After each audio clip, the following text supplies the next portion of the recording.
আসসালামু আলাইকুম। শুরু হচ্ছে রেডিও তেহরানের বিশ্ব সংবাদ। শুরুতেই সংবাদ শিরোনাম। ইহুদিবাদীরা অকল্পনীয় দাঁত ভাঙা জবাব পাবে সশস্ত্র বাহিনীর প্রধান। প্রতিরোধ ফ্রন্টকে নিরবচ্ছিন্নভাবে সমর্থন দিয়ে যাবে ইরান, রহিম মুসাভি। তাখতে রাভান্সি অসলোয় পৌঁছেছেন। ব্রিটেন, ফ্রান্স ও জার্মানির সঙ্গে ইরানের আলোচনায় জার্মানিও যুক্ত হবে, জানালেন মুখপাত্র। বাংলাদেশে ইসকন নেতা চিন্ময় কৃষ্ণের জামিন নামঞ্জুর, কারাগারে পাঠানোর নির্দেশ। এবং ইসলামাবাদ অভিমুখে লং মার্চ, সংঘাত ও জটিল রাজনৈতিক পরিস্থিতি তৈরির আশঙ্কা।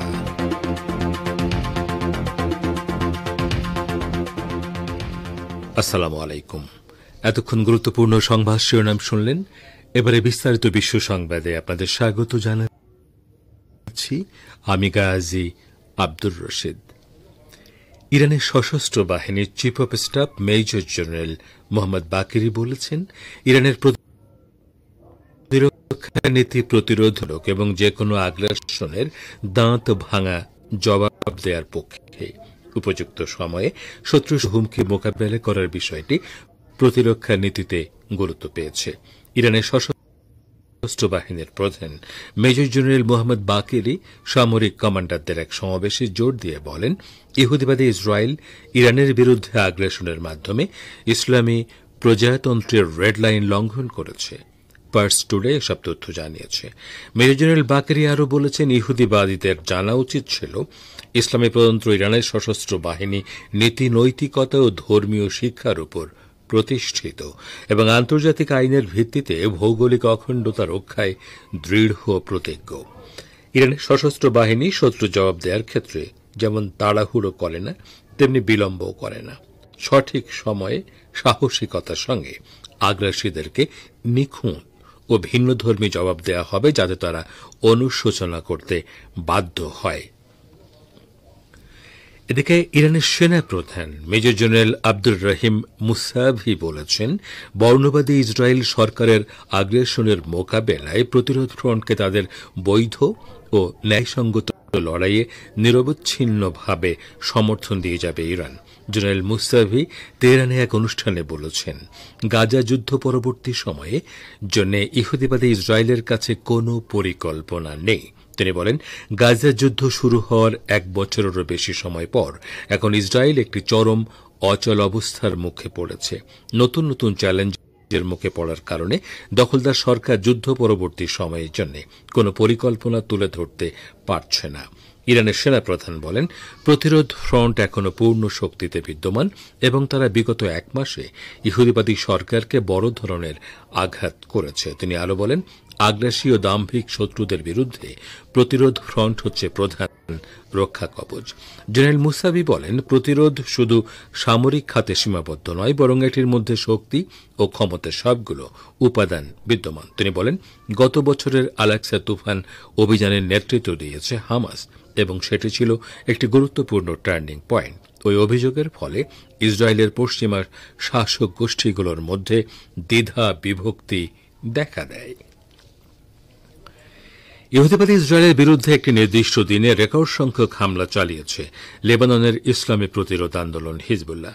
গতকাল হিজবুল্লাহ একদিনে ইসরায়েলের বিরুদ্ধে 51টি অভিযান চালিয়েছে বলে প্রতিরোধ ফ্রন্টের সঙ্গে সংশ্লিষ্ট গণমাধ্যমগুলো জানিয়েছে। এর আগে গত মাসে হিজবুল্লাহ একদিনে সর্বোচ্চ 48টি অভিযান চালিয়েছিল।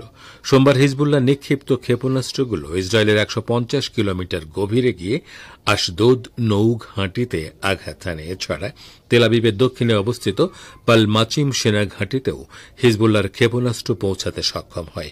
এসব হামলায় 350টিরও বেশি রকেট ও ক্ষেপণাস্ত্র ব্যবহার করা হয় এবং এ সময় ইসরায়েলের বিভিন্ন শহরে 543 বার সাইরেন বেজে ওঠে। ফলে প্রায় 40 লাখ ইহুদিবাদী আশ্রয় কেন্দ্রগুলোতে চলে যায়।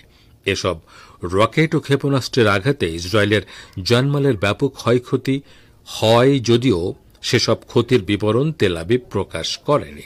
তেলাবিবের একটি সামরিক লক্ষ্যবস্তুতে ক্ষেপণাস্ত্র ও ড্রোন হামলা চালানোরও খবর দিয়েছে হিজবুল্লাহ। সোমবার হিজবুল্লাহ যোদ্ধারা উত্তর ইসরায়েলে অবস্থিত অবৈধ ইহুদি বসতিগুলো লক্ষ্য করেও রকেট হামলা চালিয়েছেন।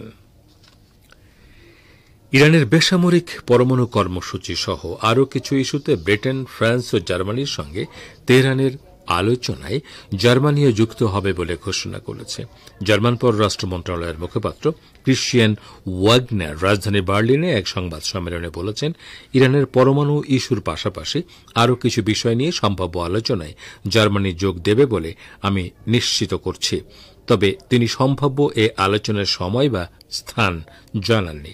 তবে ইরানের উপপররাষ্ট্রমন্ত্রী মাজিদ তাখতেরাভান্সি 3 ইউরোপীয় দেশের সঙ্গে উপপররাষ্ট্রমন্ত্রী পর্যায়ের আলোচনা করতে নরওয়ের রাজধানী অসলোয় পৌঁছেছেন বলে খবর পাওয়া গেছে। এর আগে ইরান 3 ইউরোপীয় দেশ ফ্রান্স, জার্মানি ও ব্রিটেনের সঙ্গে গাজা পরিস্থিতি এবং পরমাণু কর্মসূচি নিয়ে কথা বলবে বলে জানিয়েছিলেন পররাষ্ট্র মন্ত্রণালয়ের মুখপাত্র ইসমাইল বাকাই। গত বৃহস্পতিবার আন্তর্জাতিক পরমাণু শক্তি সংস্থা বা আইএই এর বোর্ড অব গভর্নরদের বৈঠকে এই 3 ইউরোপীয় দেশের আনা একটি প্রস্তাব পাশ হয়। জার্মানি, ফ্রান্স ও ব্রিটেনের পক্ষ থেকে উত্থাপিত প্রস্তাবটিতে দাবি করা হয়, তেহরান আইএইকে ঠিকমতো সহযোগিতা করছে না। আপনারা বিশ্ব সংবাদ শুনছেন রেডিও তেহরান থেকে, আর প্রচারিত হচ্ছে বাংলাদেশ ও ভারতে শর্টওয়েভ 25 মিটার ব্যান্ডে, এছাড়া বিশ্বজুড়ে ইন্টারনেট ও স্যাটেলাইটে।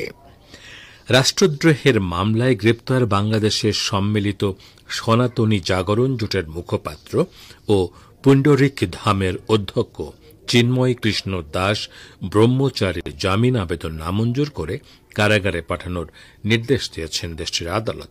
আজ মঙ্গলবার দুপুরে চট্টগ্রাম মেট্রোপলিটন ম্যাজিস্ট্রেট কাজী শরীফুল ইসলাম শুনানির শেষে এ আদেশ দেন। চট্টগ্রাম নগরের নিউ মার্কেট মোড়ে অবস্থিত স্বাধীনতা স্তম্ভে জাতীয় পতাকার অবমাননার অভিযোগে চিন্ময় কৃষ্ণের বিরুদ্ধে এ মামলা হয়।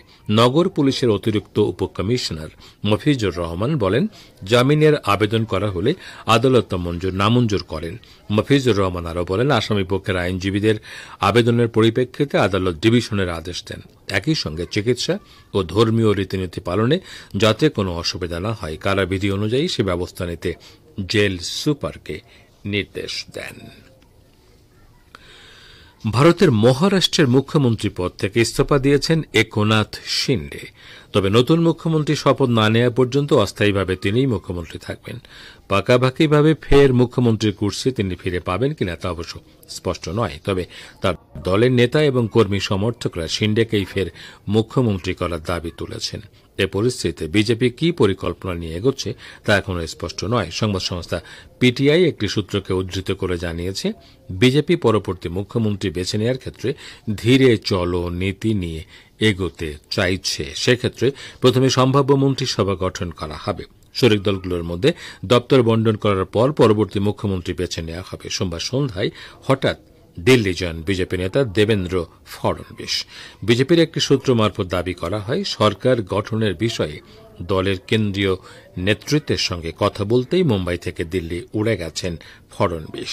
শোনা গিয়েছিল অমিত শাহের সঙ্গেও দেখা করবেন তিনি। আপনারা আবারও ফিরে এলাম বিশ্ব সংবাদে।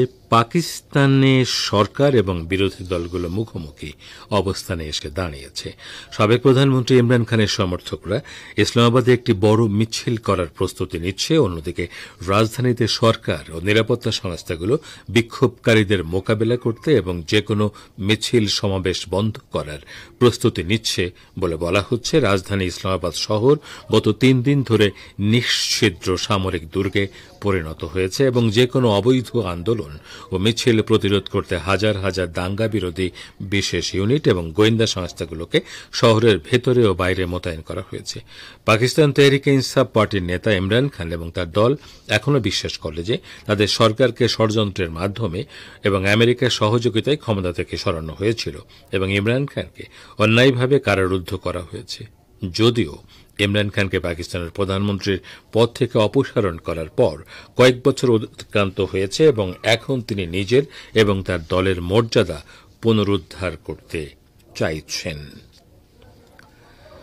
গাজা উপত্যকায় যুদ্ধবিরতি প্রতিষ্ঠা করার লক্ষ্যে জাতিসংঘ নিরাপত্তা পরিষদের আরেকটি প্রস্তাবে ভেটো দিয়ে মার্কিন সরকার নিজের আন্তর্জাতিক গ্রহণযোগ্যতা আরও নষ্ট করেছে বলে মন্তব্য করেছে রাশিয়া।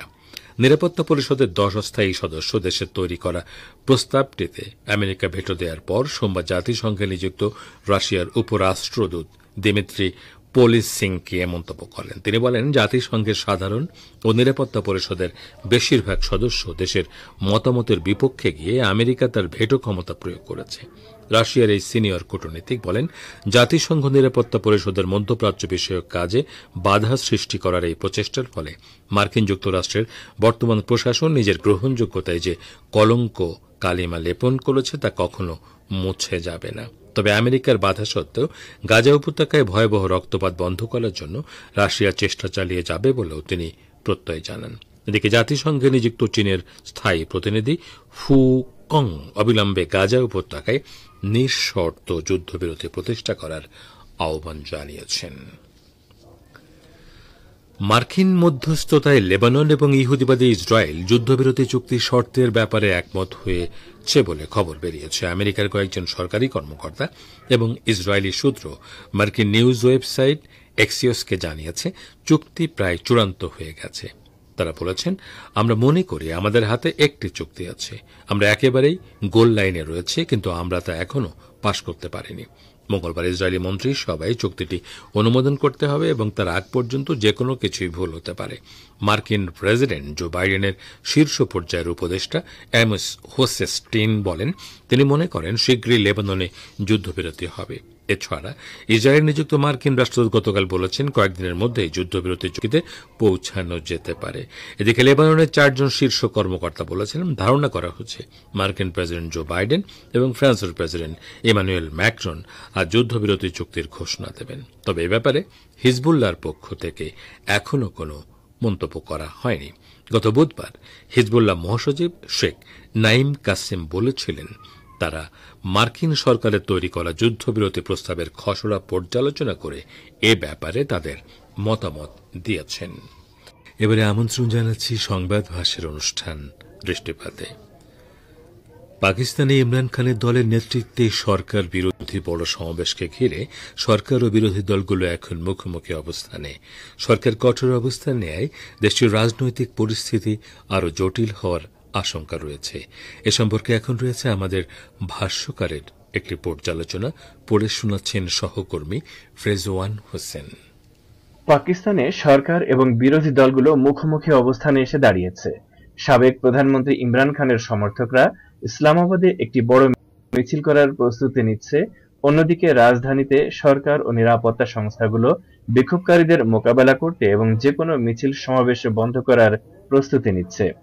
বলা হচ্ছে, রাজধানী ইসলামাবাদ শহর গত 3 দিন ধরে নিশ্ছিদ্র সামরিক দুর্গে পরিণত হয়েছে এবং যেকোনো অবৈধ আন্দোলন ও মিছিল প্রতিরোধ করতে হাজার হাজার পুলিশ এবং গোয়েন্দা সংস্থাগুলোকে শহরের ভিতরে ও বাইরে মোতায়েন করা হয়েছে। পাকিস্তান তেহরিকে ইনসাফ পার্টির নেতা ইমরান খান এবং তার দল এখনো বিশ্বাস করে যে তাদের সরকারকে ষড়যন্ত্রের মাধ্যমে এবং আমেরিকার সহযোগিতায় ক্ষমতা থেকে সরানো হয়েছিল এবং ইমরান খানকে অন্যায়ভাবে কারারুদ্ধ করা হয়েছে। যদিও ইমরান খানকে পাকিস্তানের প্রধানমন্ত্রীর অপসারণ করার পর কয়েক বছর অতিক্রান্ত হয়েছে এবং এখন তিনি নিজের এবং তার দলের মর্যাদা পুনরুদ্ধার করতে চাইছেন। যাই হোক, পাকিস্তান রাজনৈতিক সংকটের একটি নতুন অধ্যায় প্রবেশ করেছে, কারণ পাকিস্তানে বিশেষ করে সম্প্রতি খাইবার পাখতুনখোয়া প্রদেশে সন্ত্রাসী হামলা তীব্রতর হয়েছে।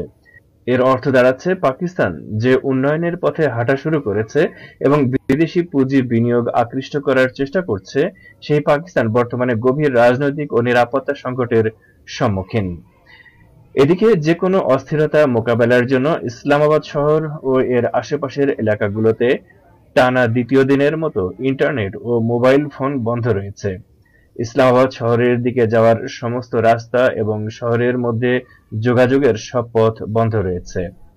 রাওয়ালপিন্ডি ও ইসলামাবাদ সম্পূর্ণ অবরুদ্ধ অবস্থায় রয়েছে। গতকাল সোমবার রাজধানী ইসলামাবাদে সমস্ত শিক্ষা প্রতিষ্ঠান বন্ধ ছিল। আশঙ্কা করা হচ্ছে, ইমরান খানের সমর্থকদের মিছিল ও আন্দোলন কর্মসূচি যদি ভালোভাবে নিয়ন্ত্রণ ও পরিচালিত না হয় তবে সন্দেহ নেই যে সন্ত্রাসীরা নিরাপত্তাহীন পরিস্থিতি তৈরি এবং তাদের অশুভ লক্ষ্য বাস্তবায়নের জন্য বর্তমান পরিস্থিতির সুযোগ নিতে পারে। পাকিস্তানে যেকোনো রাজনৈতিক সংকট সৃষ্টি হলে তা পারাচেনারে সংঘটিত সাম্প্রতিক ভয়াবহ সন্ত্রাসী হামলার তদন্ত কাজকেও প্রভাবিত করতে পারে। যদিও সবসময় সন্ত্রাসী হামলার শিকার পাকিস্তানের শিয়ারা আশা করে যে পাকিস্তান সরকার তাদের নিরাপত্তা নিশ্চিত করবে এবং সন্ত্রাসীদের বিরুদ্ধে লড়াই করার জন্য কার্যকর নিরাপত্তা ব্যবস্থা গ্রহণ করবে। যদিও পাকিস্তানের সংবিধান অনুসারে বিরোধী দলগুলো বড় যেকোনো মিছিল সমাবেশের আয়োজন করতে পারে, কিন্তু পাকিস্তানের নিরাপত্তা বিভাগ মনে করে পারাচেনারে উগ্র সন্ত্রাসীরা কয়েক ডজন শিয়া মুসলমানকে হত্যার পর এখন রাজনৈতিক সমাবেশ করার উপযুক্ত সময় নয়। এই কারণে জানা গেছে সমাবেশ ঠেকাতে ইসলামাবাদ সহ বিভিন্ন শহরে ইমরান খানের প্রায় 1000 সমর্থককে গ্রেফতার করা হয়েছে, যাদের মধ্যে জাস্টিস মুভমেন্ট পার্টির প্রাদেশিক ও জাতীয় সংসদের প্রতিনিধিরাও রয়েছেন। তাই ধারণা করা হচ্ছে অনেক বড় পরিসরে এই সমাবেশ অনুষ্ঠিত হতে পারে। ইমরান খানের স্ত্রী এবং খাইবার পাখতুনখোয়ার মন্ত্রী আলী আমিন গন্ডাপুরের নেতৃত্বে সরকার বিরোধীদের বড় কাফেলা যেকোনো মূল্যে ইসলামাবাদে প্রবেশের পরিকল্পনা করছে বলে জানা গেছে। এদিকে ইমরান খানের সমর্থকদের এই সিদ্ধান্তের প্রতিক্রিয়ায় পাকিস্তানের স্বরাষ্ট্রমন্ত্রী ঘোষণা করেছেন যে সরকার বিরোধীদের মুখোমুখি হতে দ্বিধা করবে না এবং কঠোরভাবে তাদের দমন করা হবে। এই অবস্থায় পাকিস্তানের রাজনৈতিক পরিস্থিতি আগামীতে আরো জটিল হবে বলে আশঙ্কা করা হচ্ছে। সংক্ষিপ্ত বিশ্ব সংবাদ। ইহুদিবাদীরা অকল্পনীয় দাঁত ভাঙা জবাব পাবে সশস্ত্র বাহিনীর প্রধান, প্রতিরোধ ফ্রন্টকে নিরবিচ্ছিন্নভাবে সমর্থন দিয়ে যাবে ইরান, বলেছেন রহিম মুসাভি। তাখতে রাভান্সি অসলোয় পৌঁছেছেন। ব্রিটেন, ফ্রান্স ও জার্মানির সঙ্গে ইরানের আলোচনায় জার্মানিও যুক্ত হবে বলে জানালেন মুখপাত্র। বাংলাদেশে ইসকন নেতা চিন্ময় কৃষ্ণের জামিন নামঞ্জুর, কারাগারে পাঠানোর নির্দেশ। ইসলামাবাদ অভিমুখে লং মার্চ, সংঘাত ও জটিল রাজনৈতিক পরিস্থিতি তৈরির আশঙ্কা। ফিলিস্তিনের অবরুদ্ধ গাজা উপত্যকায় বর্বর আগ্রাসন ও গণহত্যার মতো জঘন্য অপরাধ সংঘটিত করার কারণে ইহুদিবাদী ইসরায়েলের সর্বাত্মক অবরোধ আরোপ।